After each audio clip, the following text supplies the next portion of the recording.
안녕하세요. 이기련 변호사입니다. 취업규칙의 항목별 해설 중 모성보호와 일가정 양립지원 제도에 대해 알아보고 계시는데요. 이번 시간에는 출산보호와 관련된 각종 제도에 대해 살펴보겠습니다.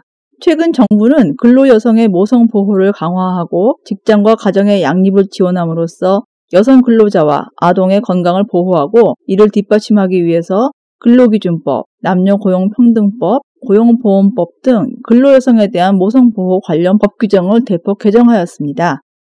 모성보호, 특히 출산보호에 관해서는 종전에 있던 것부터 최근에 신설된 것까지 다양한 형태의 제도가 있는데요. 출산 전후 휴가가 대표적이라고 할 수 있고 최근 관련 법령 개정을 통해 그 외에도 출산 전 산모와 태아의 건강보호를 위한 태아 검진시간 확보, 임신 여성 근로자 보호, 유산 사산 휴가, 출산 후 계속 고용 지원금, 그리고 이른바 아버지 출산 휴가 제도라고도 불리우는 배우자 출산 휴가 제도가 출산 보호를 위해 마련되어 있습니다. 네, 그러면 관련 법령 등에서 마련하고 있는 근로여성의 출산 보호를 위한 제도에 대해 하나씩 알아보겠는데요. 먼저 태아 검진 시각 확보입니다.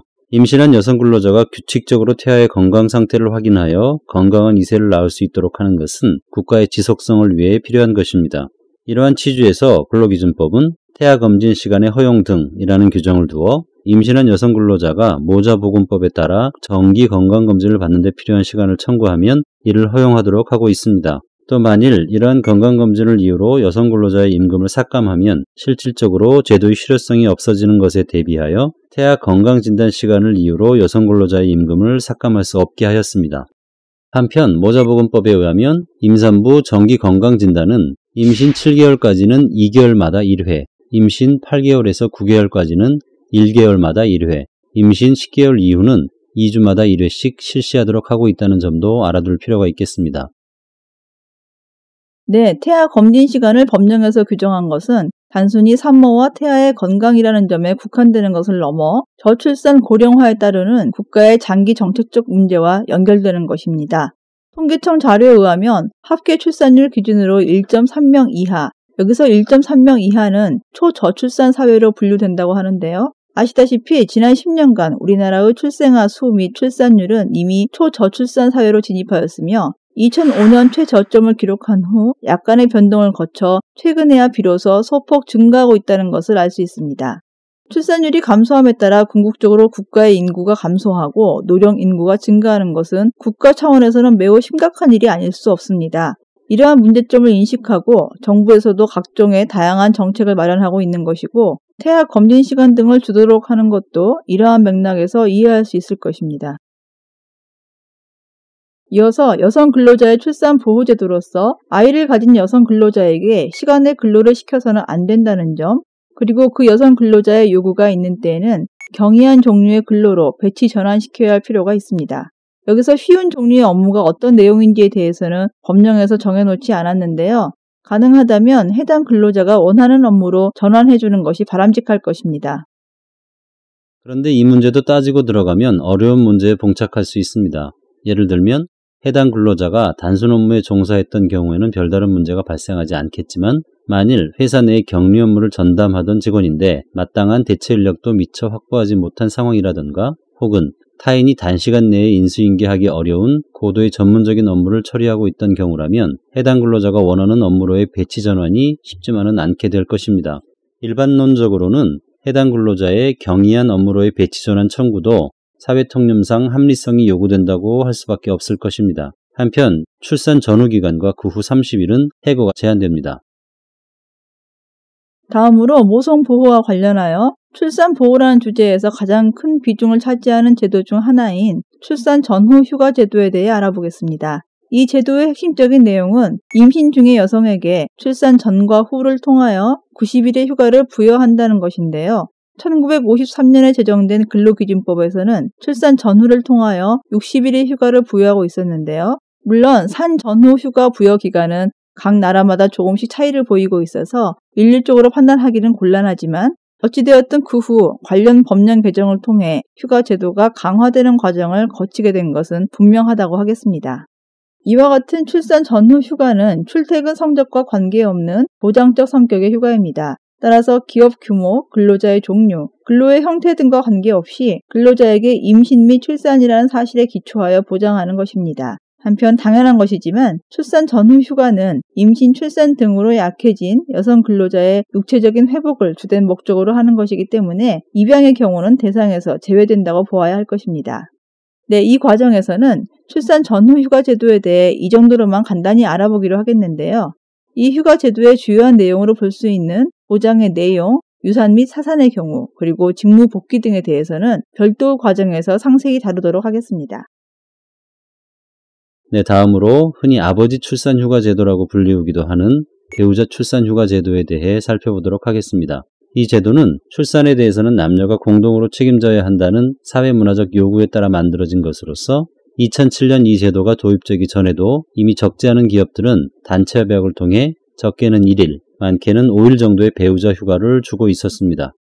이렇게 기업들이 배우자 출산 휴가 제도가 도입되기 이전에도 이 제도를 실시했던 이유는 근로자들이 직장생활과 가정생활의 조화를 이루도록 지원하는 가족 친화적 경영이 기업의 성과를 높이는 데 도움이 된다고 인식한 것으로 볼 수 있겠는데요.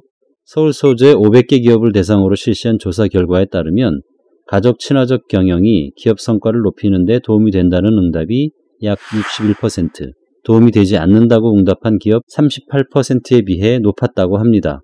구체적으로 어떤 측면에서 도움이 되는지에 대해서는 더 많은 연구와 실증적인 자료가 필요하겠지만 이 조사 자료에 나타난 것과 같이 종업원의 만족도가 높아질 것이고 이직률 감소, 그리고 안정적인 인력 운용 등을 통해 복합적인 요인이 상품 판매 내지는 기업 이미지 제고로 이어진다고 추측할 수 있겠습니다. 제도의 내용은 근로자가 배우자의 출산한 날로부터 30일 이내에 배우자 출산 휴가를 청구하면 5일의 범위 내에서 3일 이상의 휴가를 주어야 하며 휴가 기간 중 최초 3일은 유급으로 한다는 것이 골자입니다. 여기서의 근로자는 배우자가 출산한 모든 근로자가 해당되며 따라서 계약직, 파견직 근로자도 여기에 포함됩니다. 시행 시기는 상시 근로자 300인 이상 사업장은 2012년 8월 2일부터 그리고 300인 미만 사업장은 2013년 2월 2일부터 적용되며 사업주는 근로자가 배우자 출산 휴가를 신청한 경우 거부할 수 없으며 이를 위반한 경우 500만 원 이하의 과태료가 부과됩니다. 하지만 모든 것이 그렇듯이 아무리 제도의 취지가 좋고 실시의 당위성이 크다고 하더라도 정작 그 제도를 운영하고 활성화시켜야 하는 주체가 제도 시행의 비용적인 측면에서 부담을 느낀다면 이 제도의 실효성을 기대하는 것은 무리라고 할 것입니다. 아직까지 얼마나 배우자 출산 휴가를 이용하고 있는지, 제도의 실효성은 있는지 등에 대한 정확한 자료가 풍부하지 않지만 기업들 일부는 분명히 부담을 느끼는 것도 없지 않을 것입니다. 앞으로 이 제도의 활성화를 바란다면 기업들의 이러한 고충도 면밀히 살피는 배려가 필요하다고 하겠습니다. 한편 여성 근로자를 직접적으로 지원하는 것은 아니지만 일정한 경우에 사업주를 지원함으로써 임신 출산을 한 여성 근로자를 간접적으로 지원하는 장치가 다수 있는데요. 그 중에 여기에서 알아볼 것은 바로 임신 출산 여성 고용안정지원금 제도입니다. 제도의 주요한 골자는 사업주 요건으로서 근로계약 기간이 1년 이하이거나 파견 근로자 보호 등에 관한 법률에 따른 파견 근로자로서 피보험자인 여성 근로자의 근로계약 기간이나 파견 계약 기간이 근로기준법에 따른 보호휴가 기간이나 임신 기간 중에 끝나는 경우 그 근로계약 기간이나 파견 계약 기간이 끝난 즉시 또는 출산 후 1년 이내에 그 근로자와 근로계약 기간을 1년 이상으로 하는 근로계약을 체결하는 사업주, 피보험자인 여성 근로자에게 남녀 고용 평등과 일, 가정, 양립 지원에 관한 법률에 따른 육아휴직 또는 육아기 근로기간 단축을 30일 이상 허용하고 육아휴직 등이 끝난 후 30일 이상 그 근로자를 피보험자로 계속 고용하는 사업주, 피보험자인 여성 근로자에게 육아휴직 등을 30일 이상 허용하고 대체 인력을 고용한 사업주로서 육아휴직 등의 시작일 전 30일이 되는 날부터 새로 대체 인력을 고용하여 30일 이상 계속 고용하고 육아휴직 등이 끝난 후 육아휴직 등을 사용한 근로자를 30일 이상 계속 고용하고 새로 대체 인력을 고용하기 전 3개월부터 고용 후 6개월까지 고용 조정으로 다른 근로자를 이직시키지 아니한 사업주는 지원금을 받게 된다는 것입니다. 네, 이 제도는 앞에서 본 일정한 요건을 충족하는 고용주에게 고용노동부 장관이 정하여 고시하는 금액을 6개월 한도로 하여 해당 근로자를 고용하는 동안 지급한다는 것인데요. 다만 기간을 정하지 아니하고 근로계약을 체결하는 사업주에게는 1년을 한도로 해당 근로자의 고용기간 동안 지급하게 됩니다.